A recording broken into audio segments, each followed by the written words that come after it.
جب میں درود پڑھتا ہوں تو یوں لگتا ہے کہ میرا دل حضرت محمد مصطفیٰ صلی اللہ علیہ وآلہ وسلم کے قدموں میں رکھ دیا گیا ہے۔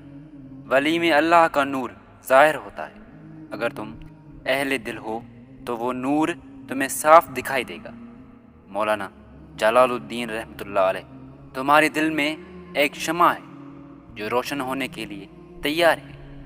تمہاری روح میں ایک کھلا ہے جو بھرنے کے لیے تیار ہے۔ تم اسے محسوس کرتے ہو یا نہیں کرتے؟ جو مشکلات تمہیں دی گئیں، جس لمحے تم انہیں قبول کر لوگے تو دروازہ کھل جائے گا۔ محشر کے دن ہر چھپی ہوئی چیز ظاہر ہو جائے گی، ہر خطا کار رسوا ہو جائے گا۔ احمد صلی اللہ علیہ وآلہ وسلم اگر وہ عظیم پر کھول دیں تو جبرائیل علیہ السلام ہمیشہ کے لیے بے ہوش ہو جائیں۔ جب احمد سورۃ المنتہا اور اس کی جگہ سے گزرے، جبرائیل علیہ السلام کے مقام اور ان کی حد سے گزرے۔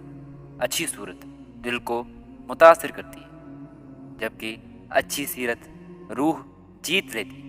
میں ہمیشہ دعا کرتا تھا کہ میری روح کو کوئی ساتھی مل جائے، پھر مجھے معلوم ہوا وہ میں خود ہی ہوں۔ اس دنیا کے اندر میں ایک اجنبی ہی رہا۔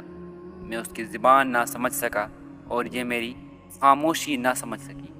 اے انسان، وہ روٹی نہ کھا جو تیری عزت کو برباد کر دے۔